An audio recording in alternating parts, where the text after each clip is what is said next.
Good morning, student. This is chapter 3rd of Geography, Interior of the Earth. Before they start the chapter, I think you have a sufficient information about your Earth. Okay, तो आपको सबको पता है कि आपका जो अर्थ है उसके वो लेयर्स इनसाइड अगर हम उसके जाते हैं तो हमें लेयर्स मिलती हैं. इट मीन्स क्लास 6, 7, 8, 9, 10 ये सब आप स्टडी करके आए हो. आपको यहाँ तक पता है कि अर्थ जो है वो लेयर्स में हमारी डिवाइड है. तो यहाँ पे जैसे जैसे इनसाइड हम इंटीरियर जाते हैं, जैसे जैसे इनसाइड अर्थ में जाते हैं तो हमें सबसे पहले जो अपर लेयर है हमारी उसे क्रस्ट बोला जाता है. Then after mantle and after this the core. यहाँ पे 3 इंपॉर्टेंट हमारी लेयर है. उसके ऐसा नहीं है कि यहाँ पे 3 डिवीजन ही है. इसके अलावा हमने फिर यहाँ पे अपर मेंटल होती है, यहाँ पे आउटर कोर, इनर कोर, बहुत सारी होती है जिनको हम स्टडी करेंगे. अब अगर बात करें कि आपके अर्थ जो है उसका रेडियस क्या है तो वो है 6378 किलोमीटर. अगर हम उसका डायमीटर की बात करते हैं तो वो है 12756 किलोमीटर. और यहाँ पे अगर हम नॉर्थ टू साउथ पोल के इस डायमीटर की बात करते हैं तो वो है 12714 किलोमीटर. अब इसके सर्कमफ्रेंस की बात करते हैं तो यहाँ पे इक्वेटर से घूमते हैं हम यहाँ पे और उसी पॉइंट पे आते हैं तो हमारा जो सर्कमफ्रेंसेस बनता है वो है 40,077 किलोमीटर. और अगर हम यहाँ पे नॉर्थ पोल को मूव करते हुए यहाँ साउथ पोल को क्रॉस करते हुए फिर नॉर्थ तक आते हैं तो वो हमारा होता है 40,009 किलोमीटर. इतनी नॉलेज हमें अर्थ के बारे में है. और हम ये भी जानते हैं कि जो हमारी जो लैटिट्यूड्स है उसका जो सर्कमफ्रेंसेस है वो पोल की तरफ जैसे जैसे जाते हैं वो डिक्रीज होना शुरू होता है. क्योंकि हमारी जो अर्थ की जो शेप है वो क्या है, ऑरेंज. हम लोग उसको बॉल बॉल बोलते हैं लेकिन वो क्या है, ऑरेंज जैसी शेप की है आपकी अर्थ. लेकिन अब हम बात करें सीधा ये हमने जो हमें नॉलेज है उसके बेसिस पे हमने आपको यहाँ बताया. अब हम चैप्टर स्टार्ट करते हैं. Interior of the earth. देखिए, interior of the earth can be understand only by indirect evidences as neither anyone has nor anyone can reach the interior of the earth. अगर अर्थ के इनसाइड की study करते हैं, उसको understand करना चाहते हैं तो हम सिर्फ एविडेंस जो हमारे पास है उसी के बेसिस पे हम उसे समझ सकते हैं. कारण क्या है इसके पीछे? क्योंकि अर्थ के इनसाइड यहां तक कोई भी नहीं पहुंच पाया है, यहां तक कोई भी नहीं जान पाया है. लेकिन हम यहाँ एविडेंसेस जो हमारे पास है उसके बेसिस पे हम जो है कुछ यहाँ एस्टिमेट के लगभग हम कुछ यहाँ बोल सकते हैं इसके बारे में कि इनसाइड हमारा ऐसा है.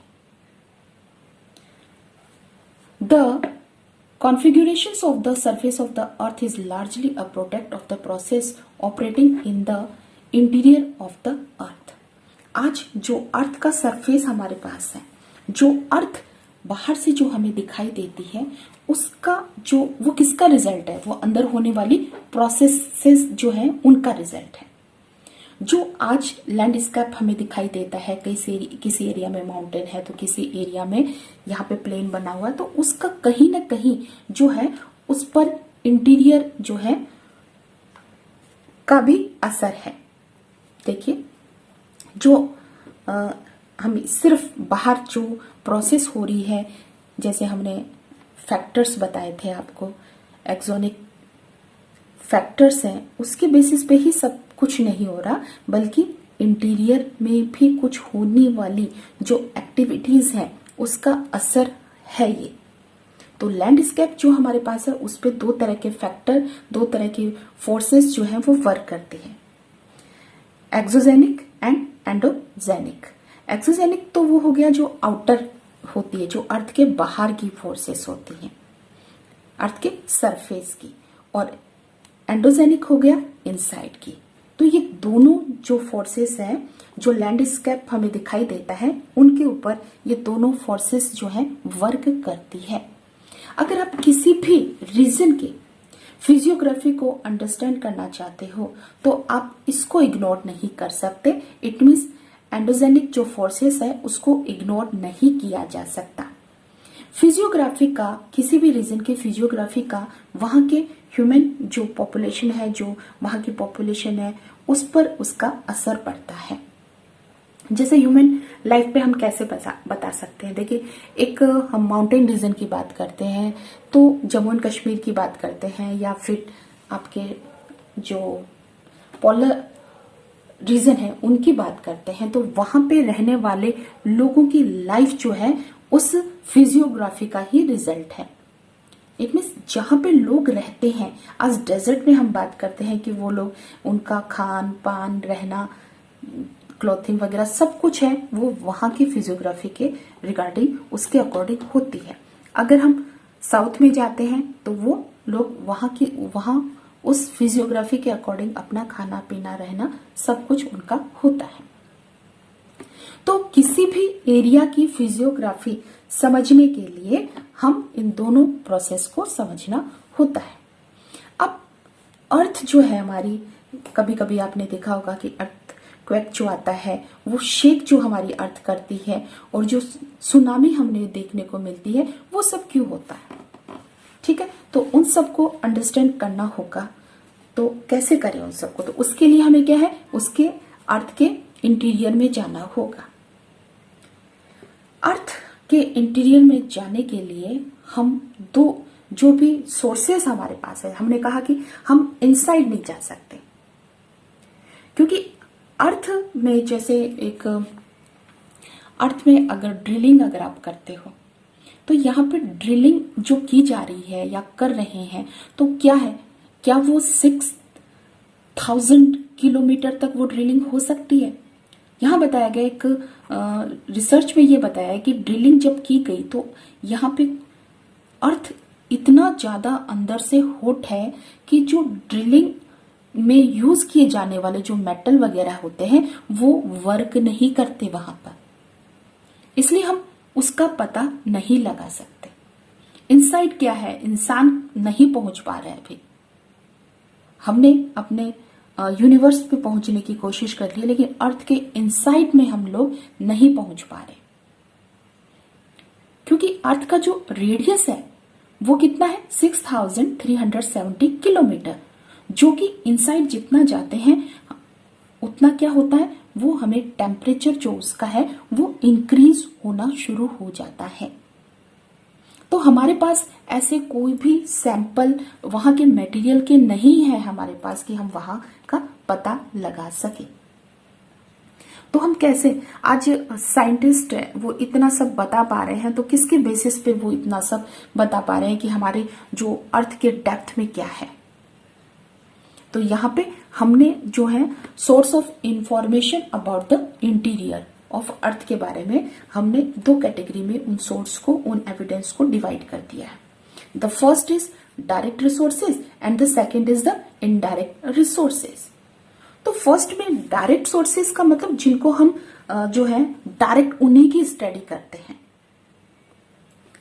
अब जैसे सरफेस रॉक्स, अब सरफेस रॉक्स इट मीन्स जो चारों तरफ हम रॉक देखते हैं उनके बेसिस पे हम उनके थोड़ा सा डीप में जाते हैं, तो हम बताना शुरू कर देते हैं कि ये कौन सा मटेरियल है, क्या है, कैसे है, उनकी स्टडी की जा रही है, तो वो डायरेक्ट हो गया।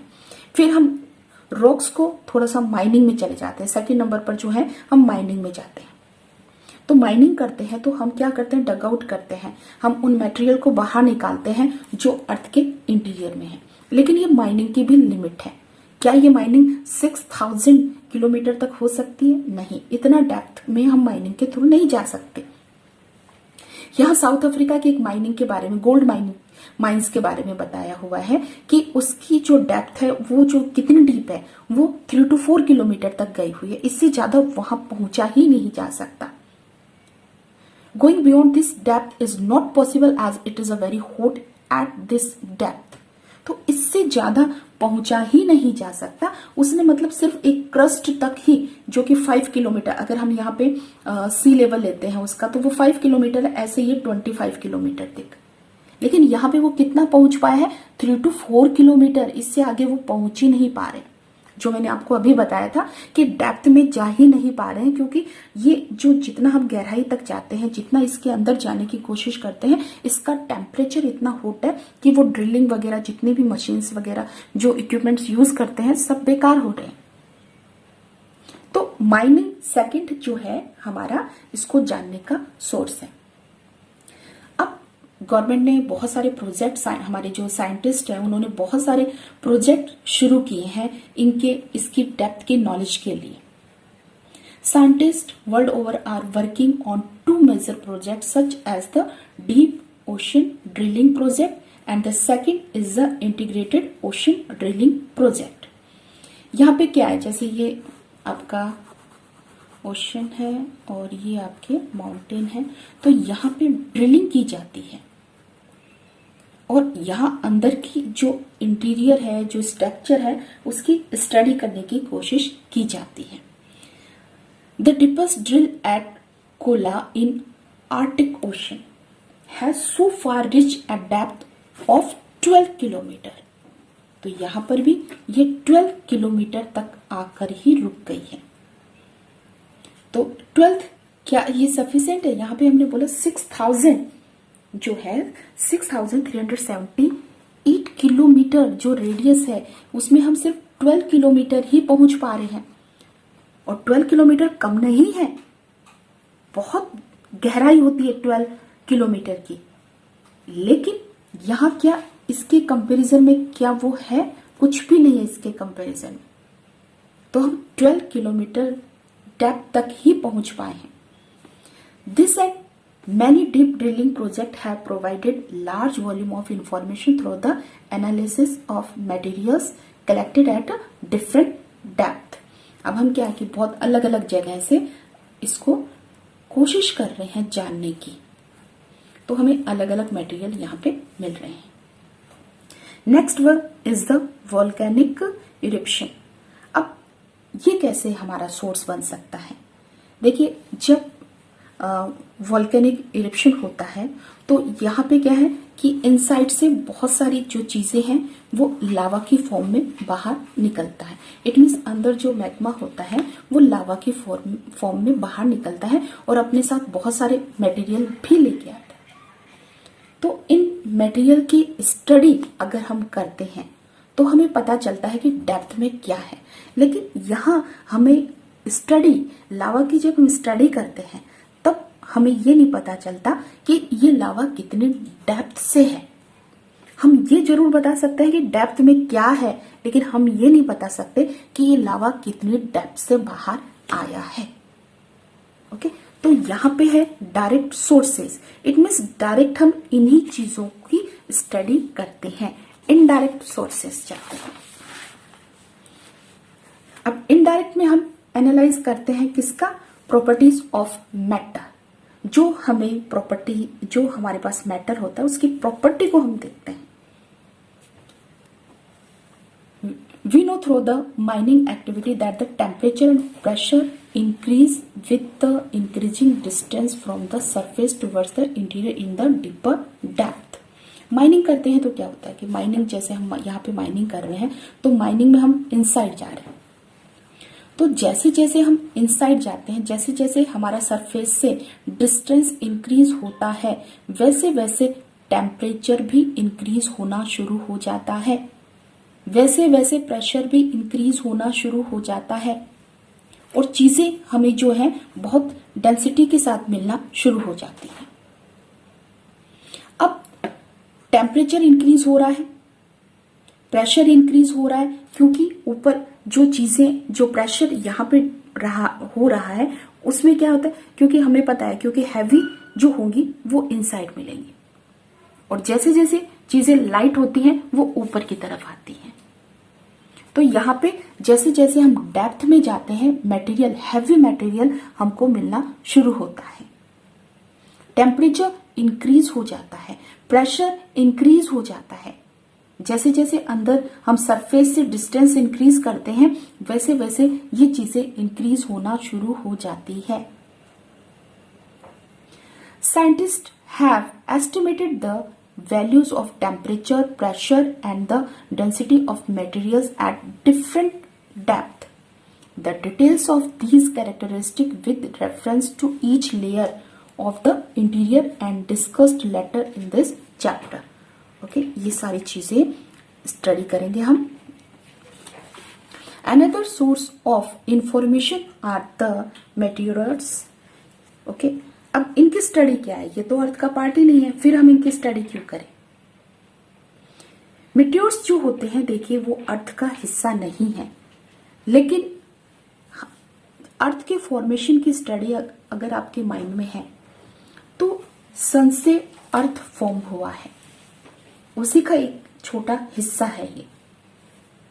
लेकिन अदर प्लैनेट की बात करते हैं तो वो भी उसी के हिस्से से बना हुआ है। तो अगर हम इन मेटियोर्स की स्टडी करते हैं तो हमें पता चलता है कि जो मटेरियल से ये फॉर्म हुए हैं वही मटेरियल आपके अर्थ के भी हैं। तो बहुत कुछ सिमिलरिटी यहाँ पे है, बहुत कुछ ये सिमिलर है हमारे अर्थ से। Next one is about the gravity. अब ग्रेविटी का क्या रोल है? देखिए हमने यहाँ पे बोला है कि ग्रेविटी क्या होता है, हमको अर्थ से पकड़ के रखता है। अब इन्होंने बोला है कि जैसे जैसे आप, ये हमारी लैटिट्यूड्स हैं, जैसे जैसे हम पोल की तरफ जाते हैं ग्रेविटी बढ़ना शुरू हो जाती है और इक्वेटर की तरफ आते हैं ग्रेविटी मिनिमाइज हो जाती है। अब नॉर्थ पोल में क्या, ये हमारा सेंटर है। अब इस सेंटर से जो हिस्सा जितना पास रहेगा उसकी ग्रेविटी उतनी ही ज्यादा रहेगी। तो यहाँ पे अलग अलग, यहाँ पे डिफरेंट जो हमारी लैटिट्यूड्स है उन पे हमें अलग अलग ग्रेविटी देखने को मिलती है, क्योंकि यहाँ पे आप, ये सेंटर है और इक्वेटर जो है वो इससे बहुत दूर है। क्योंकि ऑरेंज है हमारी अर्थ, तो हमारा इक्वेटर क्या है, बाहर की तरफ निकला हुआ है। हमारा इक्वेटर जो है वो बाहर की तरफ निकला हुआ है और जैसे जैसे हम इसकी तरफ जाते हैं तो ये कम होता है। तो यहाँ पे जो ग्रेविटी है वो आपको ज्यादा मिलेगी और जैसे जैसे हम इक्वेटर की तरफ आते हैं ग्रेविटी हमारी कम होती है। तो यहाँ इसका भी असर पड़ता है। अब नेक्स्ट है magnetic survey and seismic activity. इन दोनों का भी हमारी जो है यूज किया जाता है, किसको, अर्थ के बारे में जानने का, इंटीरियर जो है उसके बारे में जानने के लिए। Magnetic survey also provide information about the distribution of magnetic material. और उसी तरह से आपकी सिस्मेटिक जो एक्टिविटीज है जिसमें हमारा अर्थक्वेक का एग्जाम्पल है उसको हम बहुत ही डेप्थ में यहाँ पे स्टडी करेंगे। तो यहाँ पे हमने जाना है कि ये तो हमारी जनरल इंफॉर्मेशन है और ये हम अच्छे से जानते हैं, पहले भी हम इसके बारे में जो है स्टडी कर चुके हैं। इट मीन्स ये हमारा पहले का नॉलेज है। आज के लेक्चर में हमने स्टडी किया है कि अर्थ के इंटीरियर को जानने के लिए हमारे पास जो भी इंफॉर्मेशन है, जो भी सोर्सेस है, उनको हमने 2 कैटेगरीज में डिवाइड कर दिया है, डायरेक्ट एंड इनडायरेक्ट। डायरेक्ट में आपके ये है और इनडायरेक्ट में ये है। तो यहाँ पे इस चैप्टर में देखा आपने कि इस चैप्टर में हमने शुरुआत ये नहीं किया है, जब 11th क्लास का जो ये चैप्टर है उसने स्टार्ट नहीं किया है, अर्थ की लेयर से उसने शुरू नहीं किया है। उसने सबसे पहले सोर्सेस हमें बताए हैं कि किन सोर्सेस के बेसिस पे हम यहाँ पे स्टडी करेंगे। यहाँ एक सीधा सीधा इंफॉर्मेशन नहीं दिया कि इतना ये है, सब कुछ है। पहले इन्होंने उन सोर्सेस को हमें बताया। तो मैंने भी आपको ज्यादा यहाँ पे नॉलेज नहीं दी, जस्ट मेरे को ये पता है कि ये आपको पता है, ये आप जानते हो। ओके, और हम जब चैप्टर में इनका इंट्रोड्यूस करेंगे, जब इंट्रोडक्शन दिया जाएगा, जब चैप्टर में इनको बहुत ही डेप्थ में स्टडी किया जाएगा, तब मैं बहुत डिटेल से इन सबको आपको बताऊँ। Okay, thank you.